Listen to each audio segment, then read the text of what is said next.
حضرت عبداللہ بن مسعود رضی اللہ تعالیٰ عنہ سے روایت ہے کہ جس نے دن کے شروع میں سورہ بقرہ کی 10 آیات،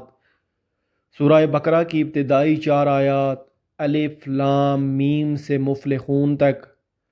آیت الکرسی اور اس کے بعد کی 2 آیات اور سورہ بقرہ کی آخری 3 آیات للہ ما فی السماوات و ما فی الارض سے آخر سورۃ تک پڑھ لیں تو شیطان شام تک اس کے قریب نہیں آ سکتا، اور شام کو پڑھنے سے صبح تک شیطان اور اس کے لشکر سے محفوظ رہے گا۔ اور ان آیات کے پڑھنے سے وہ شخص اپنے گھر میں، مال میں اور اہل و عیال میں کوئی ناگوار اور ناپسندیدہ بات اور کوئی نقصان نہ دیکھے گا،